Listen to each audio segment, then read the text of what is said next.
Good evening, YouTubers. Welcome back in to another week of Astros Recap. Your man here, David Artis, here to break it all down for you.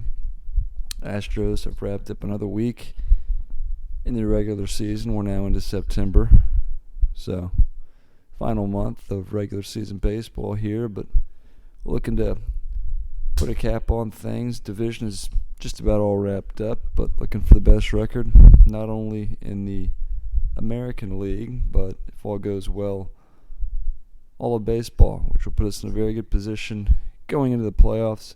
A few things before I actually get into it here.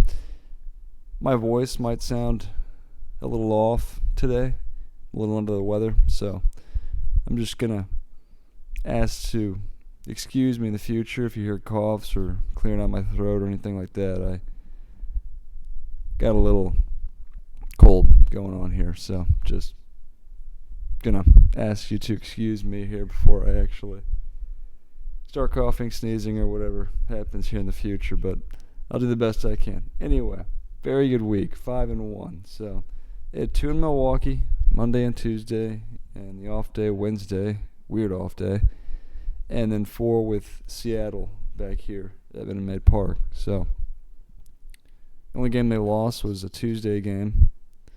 That was a Zach Greinke start, so he wasn't very good. On Monday they won. It was a Garrett Cole start.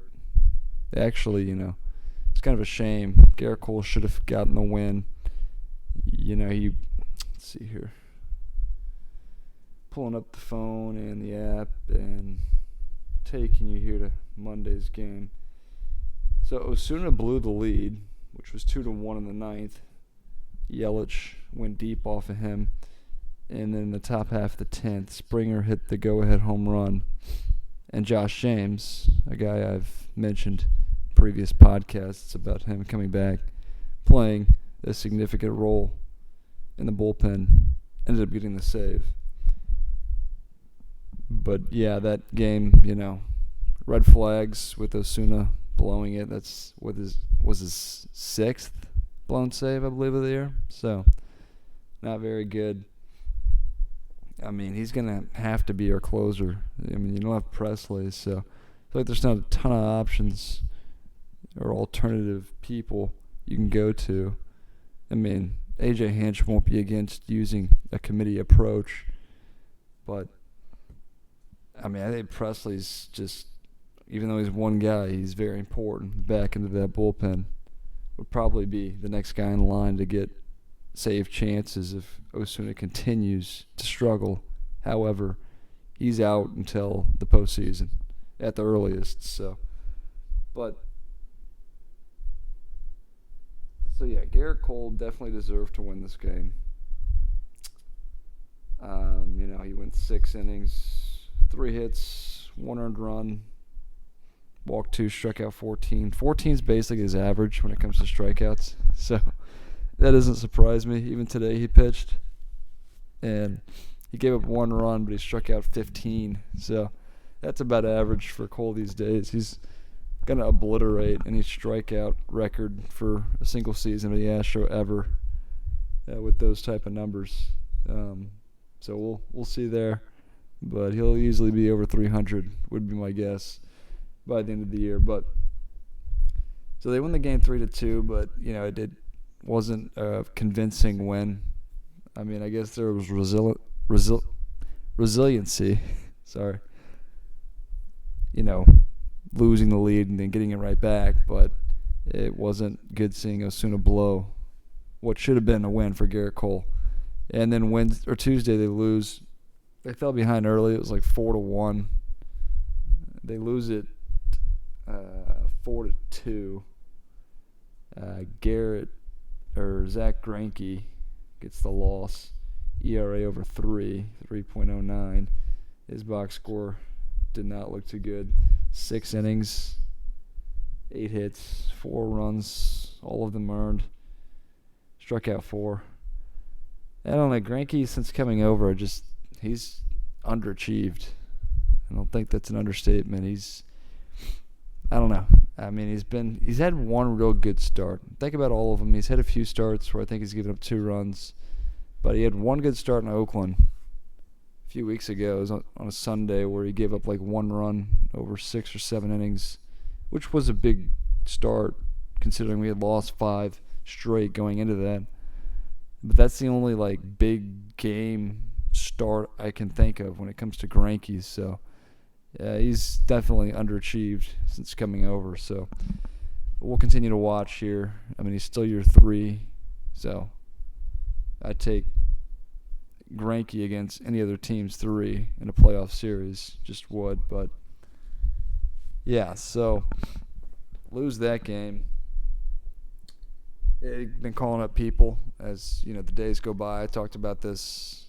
I think the last time I talked to you was the 31st or the 1st of September. So it was, people will be called up as the days go by. So, Kyle Tucker's back up here. A few in the bullpen. Perez. Garrett Stubbs is back up.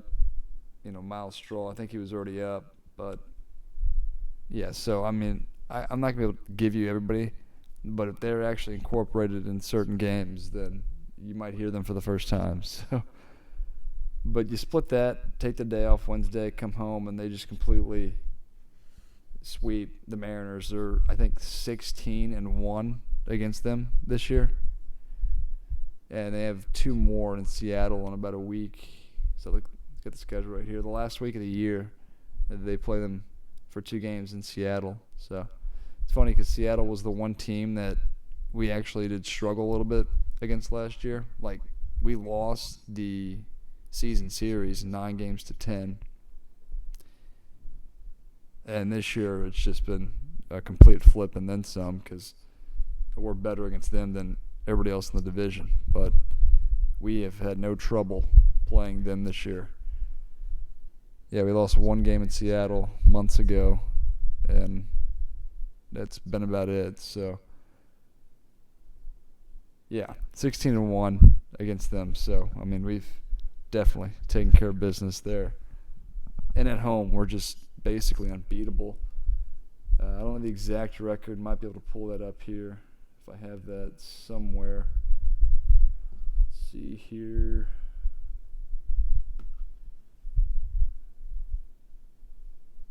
Usually get the standings here, so let's see. They're 55-17 at Minute Maid Park this year. It's incredible. Best in baseball. The Dodgers might be a game or 2 better, but other than that, I know we're towards the top. So, yeah, which is different than previous years where we've, just been sort of so-so at home, most of the damage on the road. That's why, I go back to the whole home field, getting the best record being extremely important because of the way we play at Minute Maid Park. It's just better than anybody else. So, yeah, I could go through all these 4 games. They were losing on Thursday, 7-0. Battled, came back, won 11-9. Key moments in that game. Well, Wade Miley didn't record an out. He had 5 earned runs. Miley's a guy that concerns me. Since that Chicago start against the White Sox, which was about a month ago. Yeah, about 3 weeks ago. A little more than 3 weeks ago. Where he gave up like 7 runs. I know only 3 of them were earned, but still, he gave up 7 runs. And one of the errors, the reason they were under-earned, was his own error. So he deserves blame for that, but he hasn't been very good at all. I mean, Miley had pitched so well, but he's never really put together a full 162-game year where he's been consistently as good as he had been. So I don't know if, he's just going through a bad stretch but I mean, he's your 4th starter as things stand now. Aaron Sanchez is out for the year, so he ended up having surgery with the pectoral muscle strain he had or whatever, but he's gone for good. So Framber Valdez is back in the rotation. So he had 2 starts that were lined up. The good start he had against the Angels, and then not such a good start against the Blue Jays. and he pitched in the Friday game. Wasn't necessarily good, but got through it. I don't like Valdez. I don't think he's good. He will not make the 25-man roster when it comes to playoff purposes. But I'm kind of getting ahead of myself. So Thursday they come all the way back. Kyle Tucker had his first career home run and a very clutch 2-out, 2-strike, down to your last strike, extra inning RBI single, which was huge. And Brantley capped it off with the walk-off home run. And they won that game in 13 innings, 11-9. So that was an impressive comeback. I mean, being down 7-0 and needing your bullpen not only to get 27, but all the extra outs when you get into the extra innings, it's pretty big. So Urquidy is another guy that's called up that pitched in this game. So he gave you some length along with Cy Sneed. So like I said, a lot of these guys that have been called up that I have not mentioned yet will probably be mentioned at some point within these next few weeks because they'll get some playing time. So George Springer, something I forgot to bring up in Tuesday's game, crashed into the wall in center field. He kind of mistimed his jump and fell back, kind of snapped the neck a little bit. It looked bad, looked like maybe a concussion. Kept him out. We had the off day Wednesday, Thursday, Friday, Saturday. He's back in the lineup today, so that's good news altogether. So let's see. So they win 11-9 at Thursday. Friday was the Valdez started game. His box score, he went 4 innings, 3 earned runs, 6 walks, 6 strikeouts. So with Valdez, the big thing is he walks a lot of hitters, puts himself in a lot of trouble. He is good at getting out of trouble, but it's just who he is, I guess. So bullpen, Biagini for an inning, Joe Smith, Rondon, Harris, and Osuna got the save. So Osuna's bounced back there. He pitched 2 days in a row, so he got the game on Friday and the game on, he pitched Thursday and Friday and had scoreless appearances in both innings, so sort of bounced back from that Monday game, I guess. Harris actually got the save on Saturday, 2-1. Bregman had a home run. There was like a sac fly. Verlander got the win there. That was big for him. He's 18-5. ERA at 2.52. So, he's your leading candidates for Cy Young Award winner. Garrett Cole behind him, but there's a pretty big gap, I would say, at this point between Verlander and Cole for Cy Young Award. And then today, which I didn't actually watched a lot of football today, but they murder Seattle 21-1. So, Marisnick and Springer both hit home runs. They had a 4-run second, 9-run third, 2 in the fifth, single run in the sixth, 5 more in the seventh. Garrett Cole, all he needed to do was get through 5 to get the win. Let's see who else came into the game here. Davinsky. So Garrett Cole went 8 innings. So I guess he kept the pitch count down, even though he struck out 15. He actually threw, let's see, how many pitches did he throw? Only 96 pitches. Wow, that's surprising in 8 innings when you strike out 15. And then Devo had a scoreless 9th inning. Yeah, to close out the game. So 21-1 there. So they take care of Seattle. This is exactly what you're supposed to do against the last place team at home. So that was a taking care of business series. As I look at the remaining schedule here, the only team that's really good is Oakland. And you get them at home for 4 starting tomorrow. So, as I look at the schedule and I look at a record, they're 94-50. Standings update for you. So, division's been basically done with for quite a while now. 9.5 game lead.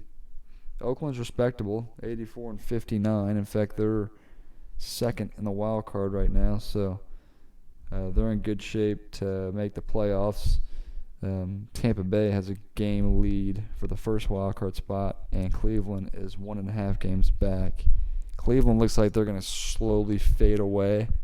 Just think with the injuries, and yeah, I don't see Cleveland making the playoffs. If you had asked me that a month ago, I would have said they probably win the division because it looked like Minnesota's starting to struggle. But yeah, I think it'll be Tampa Bay and Oakland. I mean, Cleveland's they're only a game and a half back. And then from there, it's Boston, who's 7.5 back, and they're not making it. So it's really down to 3 teams there. Yankees are playing right now, but they're going to win. They're leading. It's the 9th inning. What's the score here? It's 10-5. And they're 2 outs away from wrapping it up. So when they win tonight, we'll be tied with them 94-50. But we do have the tiebreaker, so we don't have to be ahead of them. We just have to be tied with them to get that best record. In LA, that has struggled, lost a few games this week. They are 93-52. So we have a game and a half lead there. So if we just continue to win, Oakland might give us a few tough games. If we can win 3 or 4, I'd feel good. I mean, like I said, this schedule is very favorable. After that, you go on the road to Kansas City. You come home, play Texas, the Angels, and you're back on the road to play Seattle and the Angels again. So, I mean, it's this Oakland series, the only one that would probably scare me a little. I mean, you finish up with 4 in L.A. There could be a few games they lose there just because they might be meaningless at that point. But I am looking at, 106, 108 wins, which, would break their old record, which was set last year, 103 and 59 was their final record. So, yeah, I mean, they're on pace. I'd love for them to get to 108, have that 108, 54 record, that 667 winning percentage, the whole twice as many winning, twice as many games as you lose, but we'll wait and see. So everything's going well. We got issues in the rotation when it comes to Miley scares me right now. Valdez, just no faith. So it's just really 1 through 3. Hopefully Miley can sort of bounce back because he's probably a starter they'd use in the playoffs. Usually like to have 4 starters. But, Sanchez, who's out for the year now, I thought he'd be, maybe a key piece in the bullpen. Josh James, who is back, is getting significant time. I think he'll continue to, along with Will Harris and Osuna trying to work out the quirks, I guess, so to speak. But that's the way things stand now. Correa's still far away, it seems like. His back is just, I don't know. I really don't know. Hopefully we get him back for the postseason. I guess that's the goal here. Only got how many more games? Let's see. Like 17, 18 more games. So, yeah, the goal will be to get Correa back for the postseason, along with Presley. Hopefully the first series we have isn't too much trouble. We'll probably most likely, if we can get the best record, which is what I'm going to expect, we'll be playing the winner of the wild card, so which would be Tampa Bay or Oakland. I mean, yeah, Tampa Bay. If they were to face each other for that one-game wild card, I'd probably be rooting for Oakland just because Tampa Bay, there's just something about them.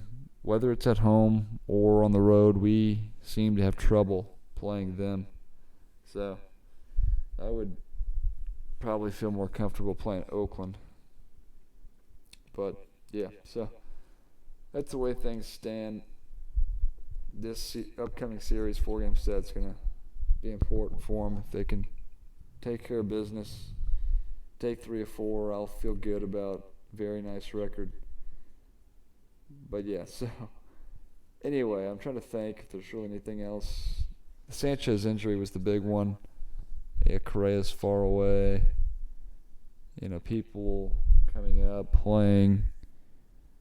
Springer's back. You got Reddick, of course, out there. Brantley, Bregman, Gurriel, Altuve. Toro's actually getting the majority of the starts at third. Abraham Toro, that is, with Bregman getting the majority of the starts at short. And it's basically a 50-50 split with Chirinos and Maldonado behind the plate. And Stubbs will be mixed in here and there. And then, I can actually I can do this. All right, so if I go to my Twitter page, I can find everybody on the roster right now. That way I won't, because I'll do it right here. All right, so no particular order, but I'll give you everybody that's on the active roster right now. With September call-ups, I can do this for you. So here we go. Springer, Altuve, Bregman, Alvarez, Diaz is back. I think I mentioned that last week. Tucker, of course, Toro, Maldonado, Marisnick, Cole,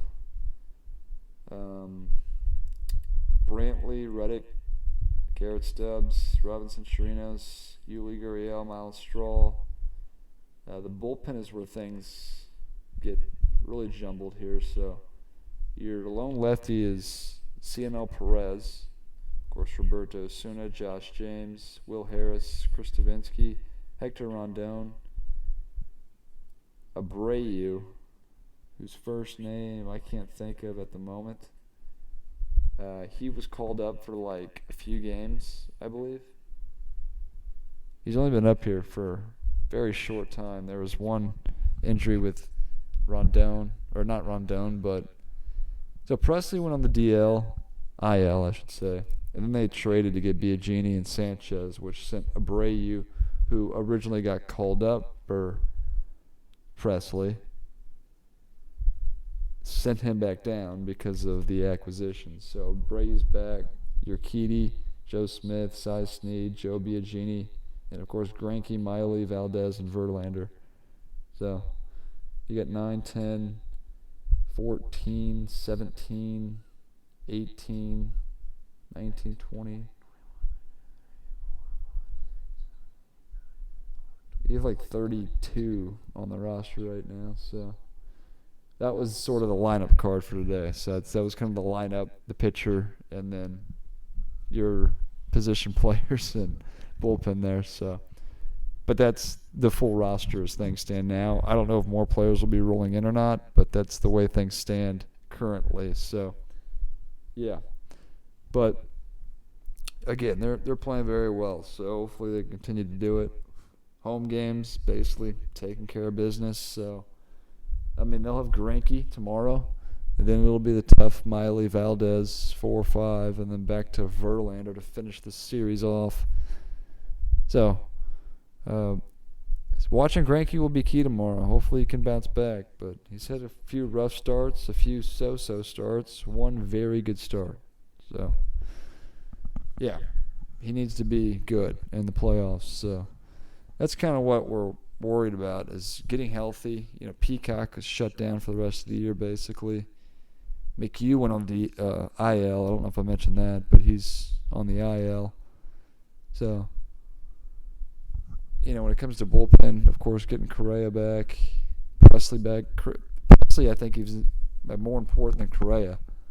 But they're both important and are definitely going to be needed in playoff series. So those are the two key people, I think, that we will need if we plan to win the World Series, which is the ultimate goal.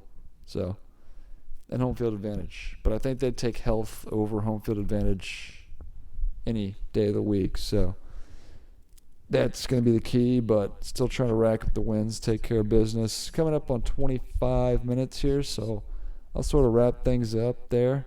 Talk to you next week. Please hit that subscribe button, share this with your friends, all that good stuff on YouTube. And again, love to hear your comments. Yeah, but that's about it. So see if I can get, I got some friends in town, so see if I can get another guest here. I got about 3 more of these podcasts before the playoffs hit. So, but do all that good stuff on YouTube. I'll talk to you next Sunday night, hopefully talking about some more wins and sort of wrapping up the season and just continue to play that good Astros baseball. But I'll wrap things up there, and I'll talk to you in a week.